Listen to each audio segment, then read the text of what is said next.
નમસ્કાર દર્શક મિત્રો. મધ્ય પૂર્વ અને પશ્ચિમ એશિયામાં ઈરાન, ઇઝરાયલ અને અમેરિકા વચ્ચેનું યુદ્ધ જે છે એ હવે અત્યંત ભયંકર અને વિકરાળ સ્વરૂપ લઈ રહ્યું છે. એટલું જ નહીં, આ યુદ્ધના પગલે ઈરાને પોતાના આસપાસના દેશો પર તો હુમલાઓ શરૂ કર્યા છે અને ઈરાને સ્પષ્ટ શબ્દોમાં સોય ઝાટકીને કહ્યું છે કે અમેરિકા સાથે અમે કોઈ પણ પ્રકારની મંત્રણા કરવા ઈચ્છતા નથી. સ્મરણ રહે કે ગઈકાલે અમેરિકી રાષ્ટ્રપ્રમુખ ડોનાલ્ડ ટ્રમ્પે કહ્યું હતું કે ઈરાન અમારી સાથે મંત્રણા કરવા ઈચ્છે છે. ઈરાને કહ્યું છે કે અમે કોઈ પણ સંજોગોમાં અમેરિકા સાથે મંત્રણા કરવા તૈયાર નથી અને કદાચ એમને સંકેત આપ્યો છે કે યુદ્ધ જારી રહેશે.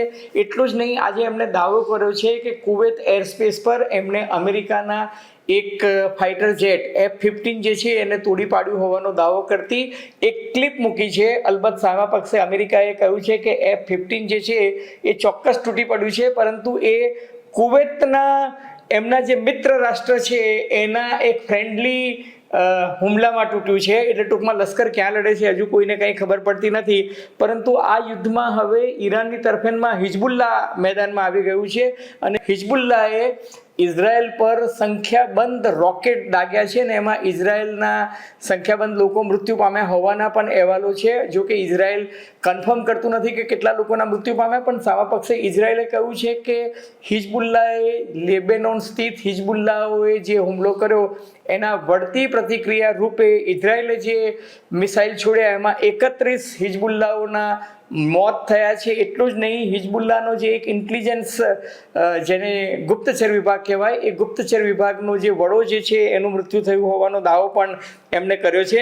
દરમિયાનમાં અમેરિકી રાષ્ટ્રપ્રમુખ ડોનાલ્ડ ટ્રમ્પે કહ્યું છે કે 3 અમેરિકી લશ્કરી અધિકારીઓના મૃત્યુ ઈરાનના હુમલામાં થયો છે અને એનો બદલો અમેરિકા લેશે અને અમેરિકા ઈરાન પર હુમલાઓ જારી જ રાખશે જ્યાં સુધી ઈરાન જે છે અમેરિકાના જે લશ્કરી હેતુ છે, જે હેતુસર અમેરિકાએ ઈરાન પર હુમલો કર્યો છે, જેમ કે ન્યુક્લિયર પ્રોગ્રામ બંધ કરો, ballistic missile, supersonic, hypersonic missile જે છે એ ડેવલપ કરવાનું બંધ કરો અને ઈરાનમાં સત્તા પરિવર્તનની જે વાત કરે છે. અલબત્ત આયાતોલ્લા ખામેનાઈનું તો અવસાન થઈ ચૂક્યું છે, પરંતુ અમેરિકા એવું કહે છે કે અમે આ યુદ્ધ ચાલુ રાખીશું અને સામા પક્ષે ઈરાન પણ યુદ્ધનો ઉન્માદ જતાવી રહ્યું છે. એટલું જ નહીં, આ સમગ્ર ઘટનાક્રમને કારણે 110 જેટલા ઇન્ટરનેશનલ એરપોર્ટ આ સમગ્ર વિસ્તારમાં બંધ પડી ગયા છે અને લાખો પ્રવાસીઓ એરપોર્ટ અને આસપાસની હોટલમાં રજડી રહ્યા છે. ઈરાને આજે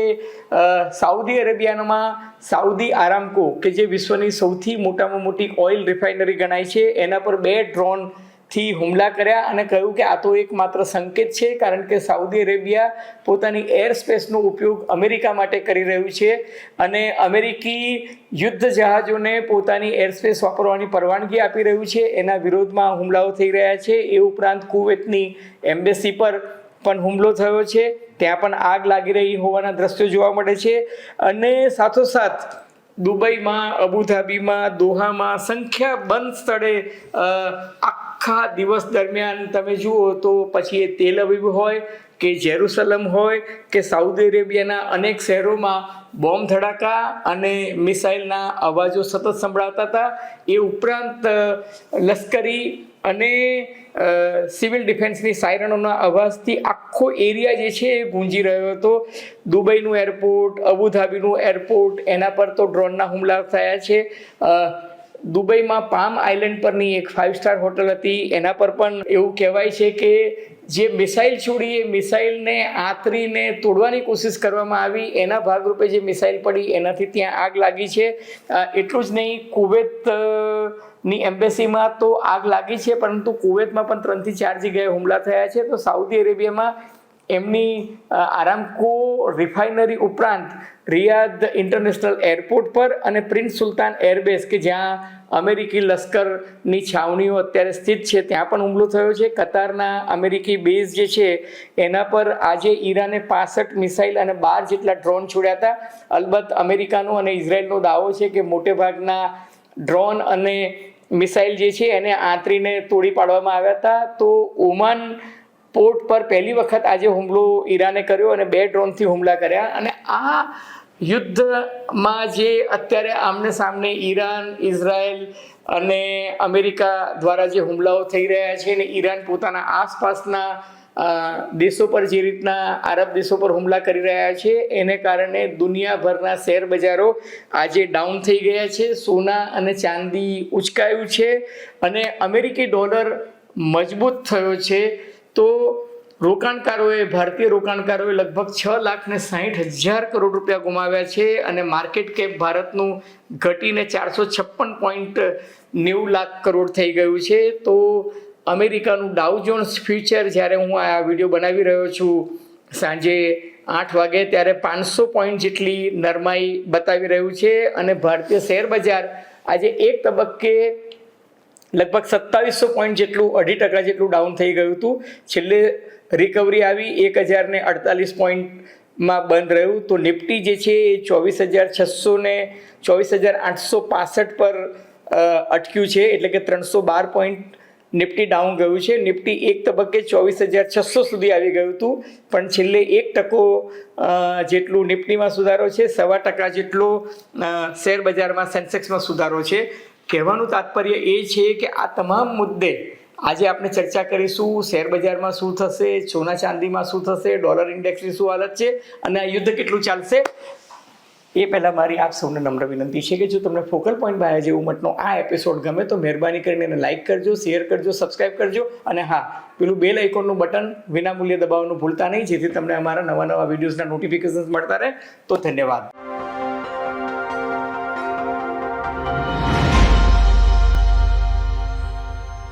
તો મિત્રો, પહેલાં શેર બજારની વાત કરીએ તો દુનિયાભરના શેર બજારોમાં આજે 1% થી 2.5% સરેરાશ ડાઉન જોવા મળ્યું હતું.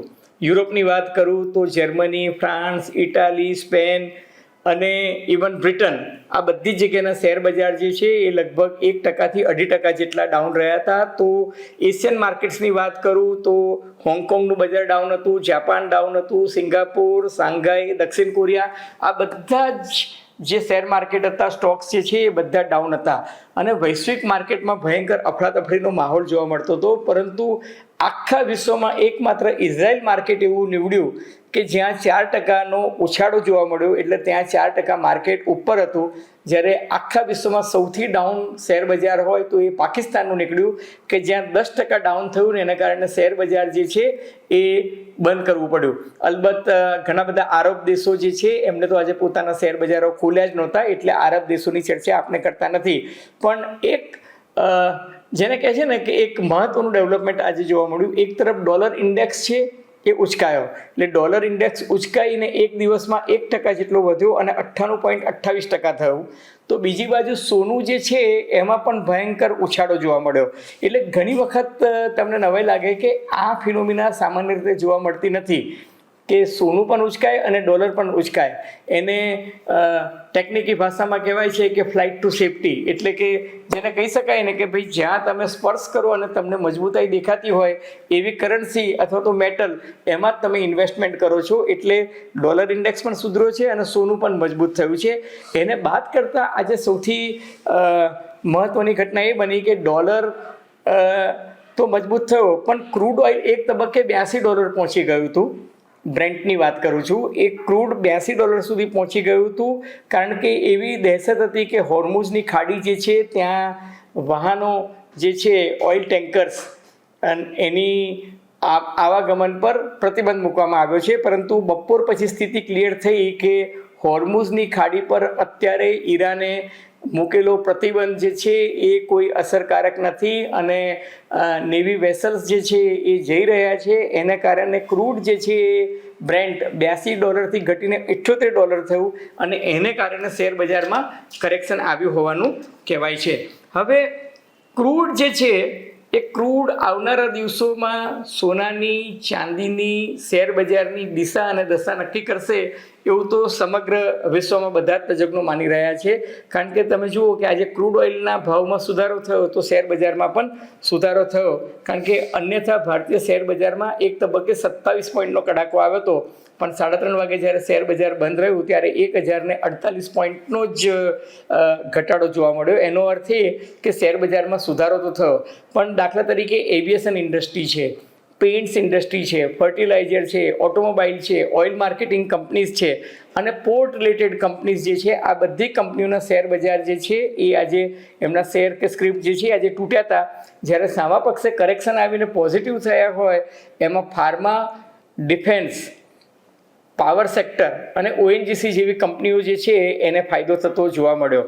હવે એક બીજું પણ ઓબ્ઝર્વેશન છે કે આજે ડોમેસ્ટિક ખરીદી જે છે ઇન્સ્ટિટ્યૂટની એ છેલ્લે બહુ થઈને એને કારણે પણ શેર બજાર જે છે એ સુધર્યું અને ખાસ કરીને મેન્યુફેક્ચરિંગ, ફાર્માસ્યુટિકલ, બેન્કિંગ અને ઇન્ફ્રાસ્ટ્રક્ચરમાં એ લોકોની ખરીદી જે છે વધારે જોવા મળ્યું. હવે બીજું એક મહત્ત્વનું ડેવલપમેન્ટ આજે એ પણ સાંભળવા મળ્યું છે કે જેમ મેં તમને કહ્યું કે $82 $78 બ્રેન્ટ આવી ગયું અને નોર્વેનું જે ક્રૂડ ઓઇલ છે એ તો $72 પર જ અત્યારે ચાલી રહ્યું છે. એટલે ત્યાં તો ભાવ ખાસા સ્થિર રહ્યા છે. એમાં 5% જેટલો જ ઉછાળો આવ્યો છે. એવું કહે છે કે અમેરિકાએ દુનિયાના મોટે ભાગના ઓઇલ ઉત્પાદન કરતા દેશોને ભાવ નિયંત્રણમાં રાખવા કહ્યું છે. અને અત્યારે તમે જુઓ છો કે ઈરાન જે દેશો પર હુમલો કરી રહ્યું છે, દાખલા તરીકે કુવૈત પર કરી રહ્યું છે કે ઓમાન પર કરી રહ્યું હોય કે સાઉદી અરેબિયા પર કરતું હોય કે સંયુક્ત આરબ અમીરાત પર કરતું હોય, તો આ બધા દેશો જે છે ક્રૂડ ઓઇલના ઉત્પાદન કરતા દેશો છે. એટલે આ તમામ દેશો અમેરિકાને સહયોગ આપી રહ્યા છે. કતારથી માંડીને કુવૈત અને સંયુક્ત અરબ અમીરાતથી માંડીને સાઉદી અરેબિયા. એના કારણે ક્રૂડ ઓઇલના ભાવો જે છે એ એમાં સ્થિરતા ખાસી જોવા મળી રહી છે. બીજું ડેવલપમેન્ટ એ છે કે રશિયા સાથે યુરોપના દેશો અત્યારે પાછલા બારને ચર્ચા કરી રહ્યા છે અને રશિયા પરના નિયંત્રણો ઘટશે એવું પણ માનવામાં આવી રહ્યું છે. અને એ જો થાય તો રશિયાનું ક્રૂડ ઓઇલ કદાચ યુરોપના માર્કેટ ખરીદશે તો પણ ક્રૂડ ઓઇલના ભાવોમાં સ્થિરતા આવશે. અને ત્રીજું મહત્ત્વનું ડેવલપમેન્ટ એ છે કે ઓપેક એટલે કે ઓઇલ પ્રોડ્યુસિંગ કંપનીઝ જે છે એને ડોનાલ્ડ ટ્રમ્પે કહ્યું છે કે તમે 1 એપ્રિલથી ઉત્પાદન વધારો અને ભાવ ઘટાડો. અલબત્ત આ બધી વાતો જો અને તો છે કારણ કે આપણે અમેરિકન દ્રષ્ટિકોણથી વાત કરીએ છીએ, પરંતુ જો ઈરાન મંત્રણા કરવાનો આજે ઇનકાર કરી રહ્યું છે અને ઈરાનની નેતાગીરી જો આયાતોલ્લા ખામેનાઈ જેટલી જ કટ્ટરવાદી નીવડી અને અમેરિકા કે જેની સામે ઈરાને બાપે માર્યું વેર છે, તમે વિચારો કે આ એ ઈરાન છે. ઈરાન વેનેઝુએલા નથી. ઈરાન કટ્ટરવાદી દેશ છે, પણ ઈરાન જે છે મજબૂત અને લડાયક દેશ છે.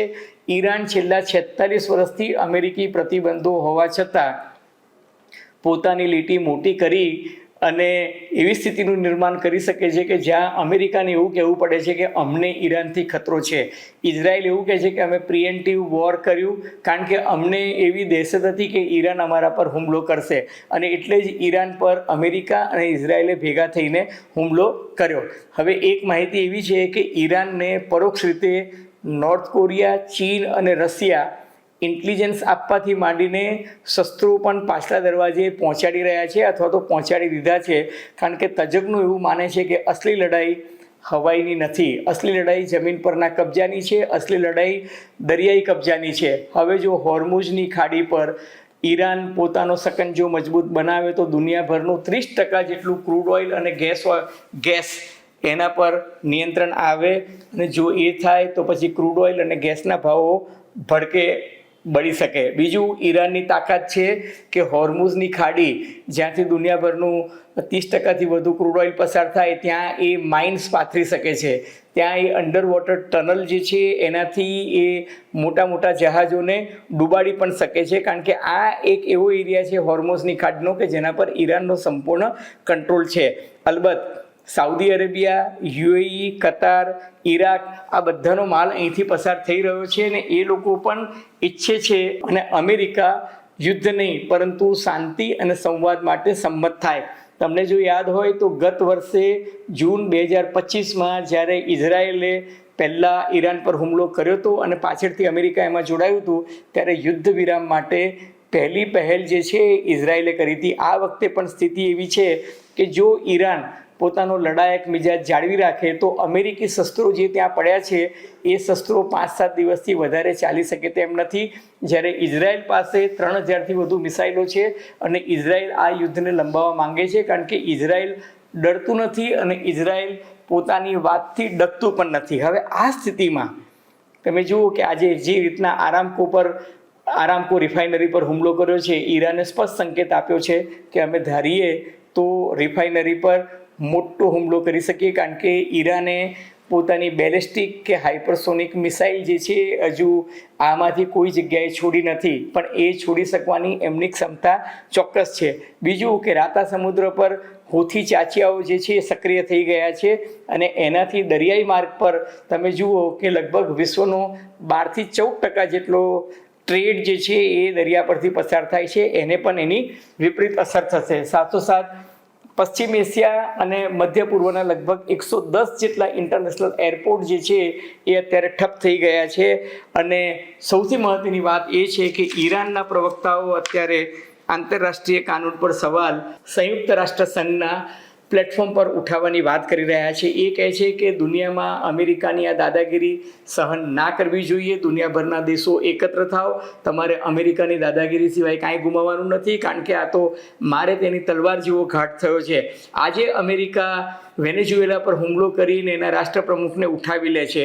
આજે અમેરિકા હુમલો કરી અને ઈરાન સાથે તમારા સંબંધો ખરાબ હોય, તમને ઈરાનની નીતિ રીતિ ન ગમતી હોય, એનો અર્થ એ નથી કે તમે ઈરાનના રાષ્ટ્રપતિની ઉપર હુમલો કરીને એની સાથે લગભગ 48 જેટલા ટોપ લશ્કરી કમાન્ડો અને એના પરિવારના સભ્યોને મારી નાખો. ટૂંકમાં મુદ્દો એ છે કે આવતીકાલે ઈરાનના પ્રવક્તાએ કહ્યું છે કે આવતીકાલે જો રશિયા યુક્રેનનો કબજો કરી લે કે ચીન તાઇવાન પર કબજો કરી લે તો અમેરિકા કયા મોઢે તેમને રોકી શકશે? અને યુરોપના દેશો ગ્રીનલેન્ડ પર આટલી મોટી કાગારોડ કરતા હતા તો ઈરાનના હુમલા વખતે શા માટે મૌન છે?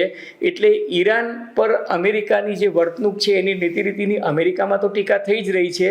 અમેરિકામાં આ યુદ્ધને 25%થી વધુ લોકોનું સમર્થન નથી અને ડોનાલ્ડ ટ્રમ્પની લોકપ્રિયતાનો આંક પણ ઘટી રહ્યો છે. ત્યારે એક વાત એવી પણ આજે તજજ્ઞોમાં ચર્ચાઈ રહી છે કે આ તો નાગાની પાનસેરી જેવો ઘાટ છે. નાગાની પાનસેરી ભારીનો અર્થ એ થયો કે નોર્થ કોરિયા પાસે ન્યુક્લિયર બોમ્બ છે, નોર્થ કોરિયા પાસે બેલેસ્ટિક અને સુપરસોનિક અને હાઇપરસોનિક મિસાઇલ છે. તો નોર્થ કોરિયામાં કટ્ટરવાદ ચાલે છે કે નોર્થ કોરિયામાં સરમુખત્યારશાહી ચાલે છે, એવી વાત દુનિયાના કોઈ મહાસત્તા કરતું નથી અને એની સામે કોઈ પગલાં લઈ શકતું નથી. પરંતુ ઈરાન જે છે એની પર લશ્કરી કાર્યવાહી અમેરિકા અને ઇઝરાયલ કરી શકે છે, કારણ કે ઈરાનનો પરમાણવીય કાર્યક્રમ પૂરો થયો નહોતો. એનો અર્થ એ કે આવતીકાલે જે રોગ નેશન્સ તરીકે જે બદમાશ રાષ્ટ્રો, અમેરિકાની ભાષામાં જે બદમાશ રાષ્ટ્રો છે એ લોકો ન્યુક્લિયર ટેકનોલોજી હાંસલ કરી લેશે તો શું એ લોકો પણ દુનિયાભરમાં દાદાગીરી કરતા થઈ જશે? સવાલ એ પણ ઉઠે છે કે અમેરિકાએ જે રીતના વેનેઝુએલા અને ઈરાન પર હુમલો કર્યો, આવનારા દિવસોમાં એ ક્યુબા કે કોલંબિયા કે મેક્સિકોને ગળી જઈ શકે છે, ગ્રીનલેન્ડ પડાવી લઈ શકે છે. ત્યારે શું દુનિયાના બીજા બધા દેશો જે છે એ મૌન રહેવાનું મુનાસિબ માનશે? ટૂંકમાં મામલો જે છે હવે આંતરરાષ્ટ્રીય સ્તરે ડિપ્લોમેટિક લેવલે ઘણો બધો પેચીદો બની રહ્યો છે. સૌથી વધુ મહત્ત્વની વાત એ પણ છે કે અમેરિકી ટીમ જ્યારે ઈરાનના નેતાઓ સાથે સંવાદ કરી રહ્યું હતું, ડિપ્લોમેટિક ડાયલોગ્સ ચાલી રહ્યા હતા, વિયેનામાં મિટિંગ થઈ હતી અને 2 માર્ચે બીજી મિટિંગ થવાની હતી, એ પહેલાં આ રીતે લશ્કરી કાર્યવાહી જે થઈ એ દુનિયાભરના ડિપ્લોમેટિક્સ જે છે એ લોકો કહે છે કે આ અનુચિત છે. અલબત્ત મારે તેની તલવારનો કાયદો આજની તારીખે તો ચાલી જ રહ્યો છે, આપણે બધા જોઈ જ રહ્યા છીએ અને આ તમાશો ક્યાં સુધી ચાલશે આપણને ખબર નથી. પણ યુદ્ધમાં અલ્ટિમેટલી છેલ્લે તો નાના ગરીબ સામાન્ય માણસો જે છે એમનો જ ભોગ લેવાય છે, આર્થિક રીતે પણ અને બીજી દ્રષ્ટિએ જોવા જઈએ તો હુમલાનો ભોગ બાપડા ગરીબ અને સામાન્ય માણસો જ બને છે. અલબત્ત આપણે ઈચ્છીએ કે શાંતિ અને સંવાદ સધાય અને યુદ્ધનો અંત આવે. આગે આગે દેખો હોતા હે ક્યાં. મિત્રો, તમને નવગુજરાત સમય અને અમદાવાદ મિરરના સથવારે ફોકલ પોઈન્ટ બાય અજય ઉમટનો આ એપિસોડ ગમ્યો હોય તો મહેરબાની કરીને એને લાઇક કરજો, શેર કરજો, સબસ્ક્રાઈબ કરજો. અને આપ શું માનો છો આવનારા દિવસોમાં શું થશે. આપની ટીકા ટિપ્પણી પ્રતિક્રિયા અમને ગમશે. ધન્યવાદ, ખૂબ ખૂબ આભાર.